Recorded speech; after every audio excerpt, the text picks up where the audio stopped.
Hello and welcome back to Supposedly Fun. My name is Greg, and I am here today to do one of the most consistently controversial videos on this channel, which is that every year since I've had a channel, I have reacted to the Nobel Prize for Literature's announcement of the new winner. So I'm here to talk about the winner for 2023. I will not be deterred. If you are here to get upset about whether or not I have read the books of the winner, calm down. Everything's fine. I like to use book prizes as a tool of discovery, and at least in theory, the Nobel Prize for Literature is a really good tool for that because a lot of times they will reward an author who I have not read. And it's great to be able to talk about the body of work of an author because that makes this a unique prize. Last year, I had not read Annie Ernaux. I had heard of her and was a little bit familiar and had kind of thought about reading her works. And the fact that she won the Nobel Prize for Literature inspired me to read her book Happening, and it was absolutely fantastic. It was my favorite nonfiction book of last year. I'll include my video that was a reaction to last year's winner announcement down below in the description box if you'd like to check that out. So this is a fun process for me, getting to know authors I might not have read. Sometimes they are authors I have already read, as was in the case with Kazuo Ishiguro. That was an author I had already read and loved. But it's a chance to get to know authors from around the world. Again, kind of in theory. We'll get to a bit of criticism about the Nobel Prize for Literature a little bit later on in the video. That is another thing that people tend to get upset about when you discuss its sort of lack of diversity. This is another European author. That is sort of the framework for the discussion that will come later on in the video. However, I think this is a good selection. Jon Fosse is the winner of the 2023 Nobel Prize for Literature. And this is an author I'm already familiar with. I have not read his work because the one that I'm most familiar with is Septology, which is a collection of novels. It was shortlisted, the most recent one was shortlisted for the International Booker Prize, not this past go round, but last year when Tomb of Sand ultimately won. So I'm familiar with Jon Fosse. I've heard really great things about his work, and I've been sort of going back and forth about whether or not I want to commit. I think the Septology feels like a huge commitment because it is a larger volume of works, but I have some ideas on how his work might be approachable because we'll talk about his body of work. The New York Times published a very helpful article about his work and where you might want to start. I'll link it down below and I'll sort of run through it a little bit later. But first, let's talk about who Jon Fosse is. He was born in 1959 in Norway. He's currently 64 years old and he resides in Norway and Austria, according to the Nobel website. I'll have a link to their site down below as well. He was cited for this: for his innovative plays and prose, which give voice to the unsayable. I was not aware that he is a playwright. I only knew of him as a novelist. And that was a bit surprising to me that I hadn't heard about the plays. But what I've found reading about him and about his work is that his plays have not really been translated or performed in the United States very much. So he is much more known in Europe as a playwright than he would be in the United States. So I feel a little bit better about not knowing about that side of his writing. But I'm very familiar with this writer, and he is someone I have thought about writing. I know Brian at Bookish is a huge fan of Jon Fosse and the Septology. So you can certainly check out his channel if you would like more information about those books. I know Brian is probably over the moon about this right now. So according to Wikipedia, Jon Fosse is the most performed Norwegian playwright after Henrik Ibsen. He is often referred to as the new Ibsen. And an article in NPR referred to him as the most performed living playwright. And the New York Times couches that a little bit more carefully and says that he is the most performed living European playwright. So it seems like he is very well known for his plays, but again, hasn't really broken through in the United States in that area. He is much more known as a novelist here, if he is known at all. And I think his translator had a really interesting way of describing him, and I would like to use that, so I'm going to quote this New York Times article. One of his English translators, Damien Searles, writing in the Paris Review in 2015, described Fosse's work this way: think of the four elder statesmen of Norwegian letters as a bit like the Beatles. he wrote. Per Pettersson is the solid, always dependable Ringo. Dag Solstad is John, the experimentalist, the ideas man. Karl Ove Knausgaard is Paul, the cute one, and Fosse is George, the quiet one, mystical, spiritual, probably the best craftsman of them all. I think that's a really fascinating way of describing a group of authors. Per Pettersson is the only one in that group that I have read. I believe I read his book Out Stealing Horses a while back and remember liking it. I've heard a lot of really great things about Karl Ove Knausgaard, and I've heard really fantastic things about Jon Fosse much more recently, of course. But I just really think that's a very interesting way of introducing someone and sort of summing up where he fits in a current group of novelists. Another reason I've sort of held off on diving into the work of Jon Fosse is what the New York Times says next, which is his work is spare and existential, often focusing on the interior lives of rather solitary characters. Winding run-on sentences are common, so are fishermen. You don't read my books for the plots, he told the Financial Times in 2018. So, again, not that that's like a deal breaker, but that especially when you look at septology, which is a larger span of work, it makes it feel like a project, something that you're really going to have to spend a lot of time with. And I am not someone who likes to dive into really large, long form projects like that, which is it's crazy because I'm doing a Pulitzer Prize project. I'm reading all of the books that have won a Pulitzer Prize for fiction. However, I think one long-form project at a time is about all I can really handle. I think adding a big project on top of that or a big series on top of that feels like a lot. I am not someone who likes to commit to a series either. I tend to prefer individual volumes and works by authors. That's just like a weird quirk that I have. And it frequently kind of gets irritating to me if you are intended to really go along in a series one after another. I would rather take a little bit of a break in between and do other things and then maybe revisit the next book in the series or in the collection. And that's just kind of the way I read. So again, the septology feels like a big project because of what it is, but then it's kind of similar to what I said about James Joyce. Ulysses is a book that I will probably never get around to reading. I included it in a video about that. I'll link it down below, because not just that it's a long book, but that it's a really dense book that you have to devote a lot of time and attention to, and it just feels like it will take a lot. So we would really have to be in a space to work myself up to it, and that is where I have been afraid of approaching Jon Fosse as a writer. One thing that's really interesting is from this NPR article. I linked the NPR article and the New York Times article down below because these are the ones that I'm pulling most of my information from. Here's something they say in their article. He has won prestigious European awards and has long been fully subsidized by the Norway government with a lifetime stipend and a residence near the Royal Palace in Oslo.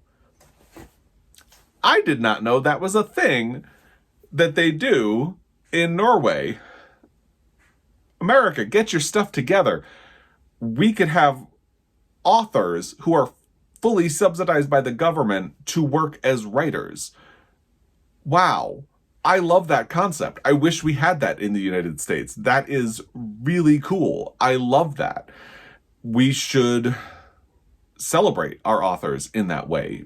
Unfortunately, we don't. But I think that's a great system. And I love that he has attained that level. It's just really cool. Again, I didn't know that was a thing. So props to Norway for that. And props to Jon Fosse for achieving it.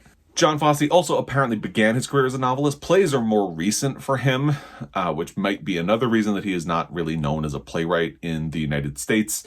It's something that he really began doing in his 40s. The Nobel Prize has been on a very interesting trajectory lately because they've had to weather a lot of scandal, some controversy, and a lot of criticism over who they recognize. And again, we'll get to that conversation in a little bit, but I do think it's worth mentioning the scandal and the perceptions of the Swedish Academy and who they have recognized as a Nobel laureate in literature. I think it's important because when they had to take a year off, and I don't want to get into a lot of the details about why they had to take that time off and what the scandal is and all of that, you have access to Google. I fully give you permission to look it up if you would like more information. I just really don't want to get bogged down in all of those details now. But the gist of it is they had some scandal, had to expel, I believe, 2 members. It could have been more, but I believe it was 2 members of their Swedish Academy, who awards the Nobel Prizes. And for literature, they have very strict membership rules. They have very strict rules about how they vote. And they need a certain number of people in order to be able to vote for a literature prize. So they had to take a year off. And then the following year, they announced 2 prizes. So there was a winner for the year in which they didn't make an announcement. It just came a year later than usual. And unfortunately for the Swedish Academy, that year proved to be extremely controversial because one of the winners was great. People really solidified around Olga Tokarczuk and celebrated her as a Nobel laureate. The other one was a very controversial figure. So they had this scandal. They took a year off, and instead of coming back and reclaiming their place, they came back with this wild controversy and just kind of stepped in it pretty badly. So it feels like since then, they've been playing it safe, but I don't mean playing it safe in that they're recognizing people who don't deserve it. I think they're playing it safe by really recognizing people who actually are pretty inarguable as Nobel laureates. And of course, that's Louise Gluck, Abdulrazak Gurna, Annie Ernaux, and now Jon Fosse. So they are recognizing people that you really can't argue with until we get to the complaint about who these people are and where they come from in the world. Jon Fosse definitely fits with that. He's an author who is widely regarded and celebrated, and who is seeming to grow in reputation because he's now breaking into the United States. The Nobel Prize will certainly help with that. So he's someone who I don't think anyone would argue does not deserve this prize. And that seems to be the way they have been coming back from the scandal and the controversy. It has definitely been at the expense of focusing on their mission to reward global authors. Before we get into that conversation, though, let's talk about the body of work that Jon Fosse has, because I think it is a really interesting one. So what he is most known for, at least in the United States, is Septology 1-7. Here's what the New York Times says about that. Written in the wake of Fosse's conversion to Catholicism, the 7 novels in the extraordinary Septology series track an aging artist's reckoning with the divine and represent his most significant novelistic work. Each novel begins mid-thought the same way, with Ossel reflecting on how to finish his painting of the St. Andrew Cross.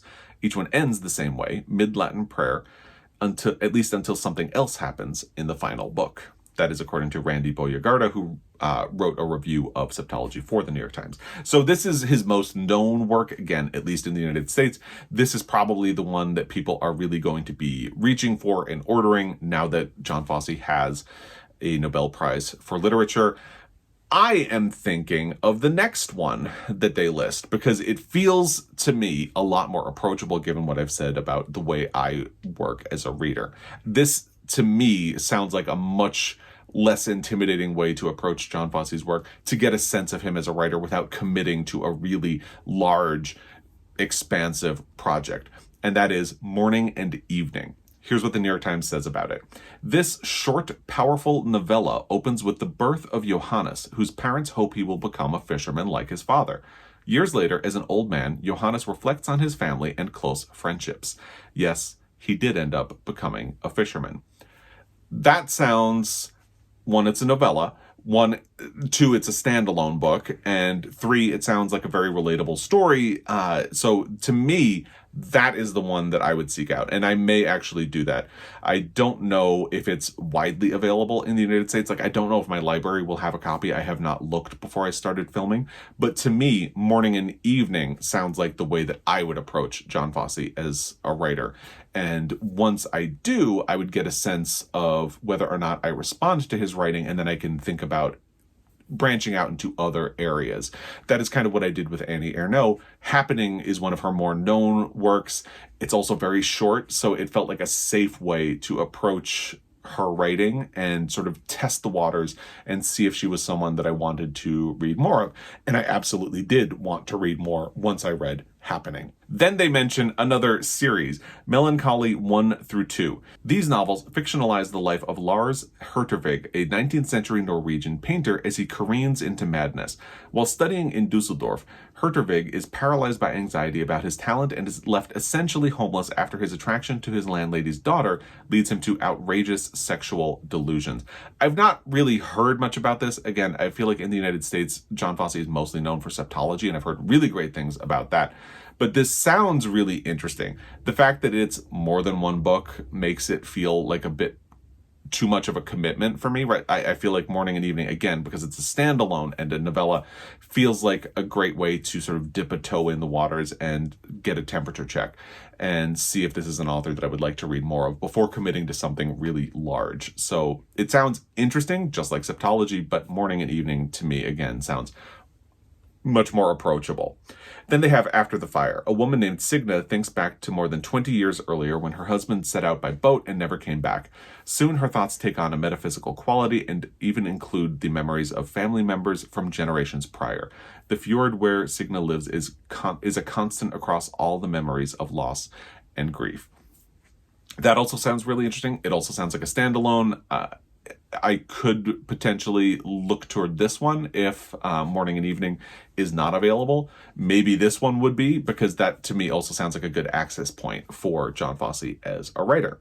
And then there's A Shining. Late at night, as an unnamed narrator drives aimlessly through the remote Norwegian woods, his car becomes mired in the rutted road. Hopelessly lost, he finally gets out of his car, only to see a strange creature, a shining whiteness, approaching him. Now, Fosse's literary agency calls the work, which will be released by Transit Books in the United States on October 31st, a brilliant novel about the border between life and death. So if all else fails, I think the fact that this is releasing in the United States on October 31st means that this should be a good access point, because if they're already going to be releasing it, they can probably bump up the print run. That might take a little bit of time, but I'm guessing that A Shining will probably be fairly easily accessible in the United States, at least by mid-November. Maybe they have to print a couple more, like you bump up that print run, and that might take a little time, but I feel like that is one that should be accessible that doesn't involve committing to multiple books or more than one book.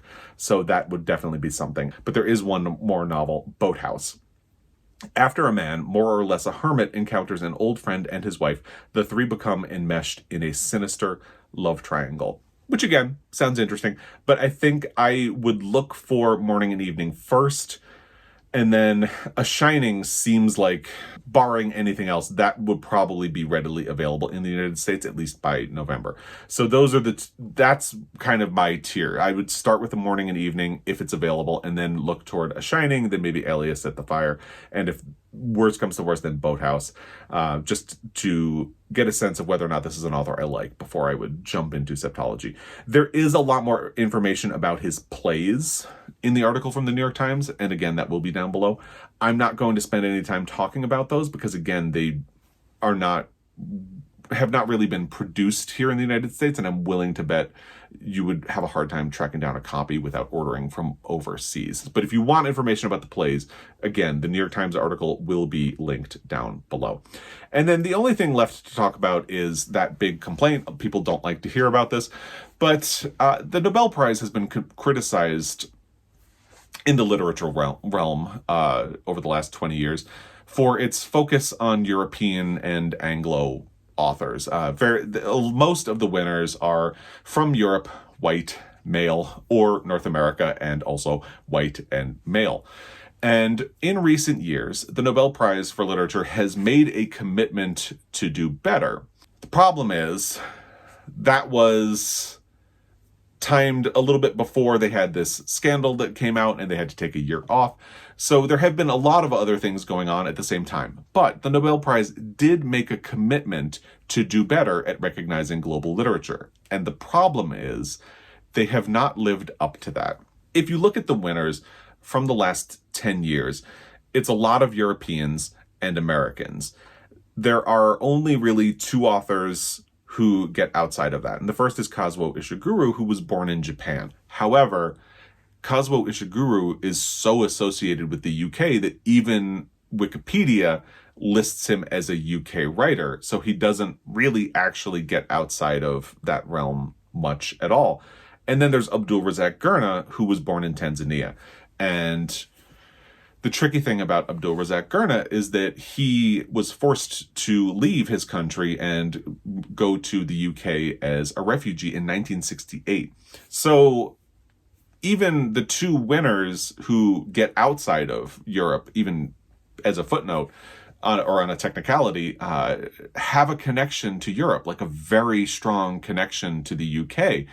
And the overwhelming message is that that is what it takes to be recognized by the Swedish Academy. And that's not great.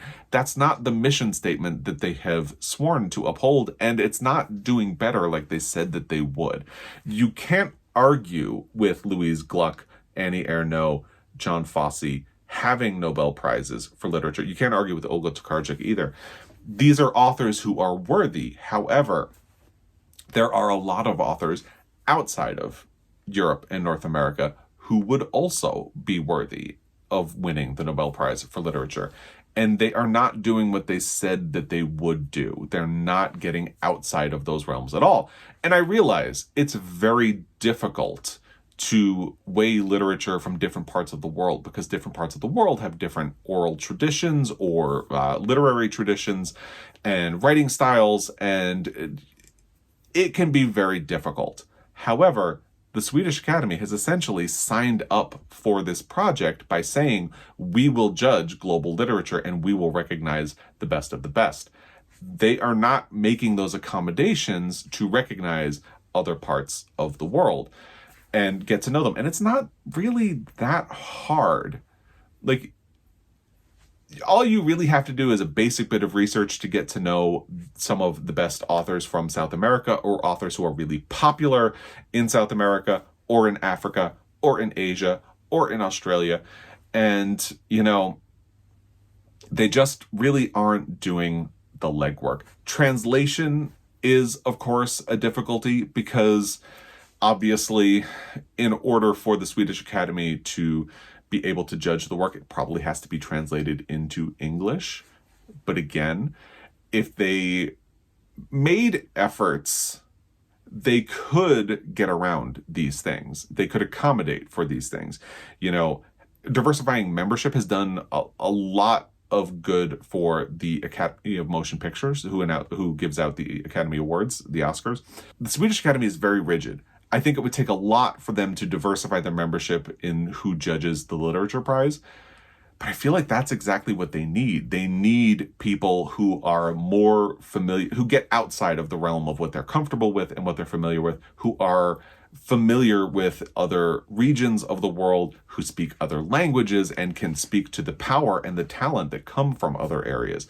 And, they're very secretive about their process. They're very insular. That's fine. Tradition is tradition. They clearly have done a great job recognizing European and North American literature for a very long time, but they have made a commitment to global literature and they're still not living up to it, even after they promised to do better. So I think we can celebrate Jon Fosse just as we celebrated Annie Ernaux last year, because this feels like a win that is deserved. However, I think we do still need to hold the Nobel Prize for Literature accountable to do what it says that it is going to do, because we can't just keep focusing on Europe and North America if we're supposed to be thinking globally. There are other parts of the world that have fantastic literary traditions that are worthy of being recognized and celebrated and lifted up to the same platform that Jon Fosse is now going to enjoy. And that's all. So I would love to hear what you think of this announcement. If you have read Jon Fosse's work, I'm guessing if you have, it's probably going to be Septology. Let me know. I'm very curious. I'm thinking that I would try one of his other books, one of the standalone ones, before diving into that. But I've heard so many really great things about Septology. I just would love to hear what you think about him, his career, the fact that he is now a Nobel laureate. If you think someone else should have won, let me know who you would make a case for in the comment section down below. And if you have thoughts just about the Nobel in general, let me know in the comment section down below. As always, I really appreciate your time, and I will be back. Until next time, happy reading.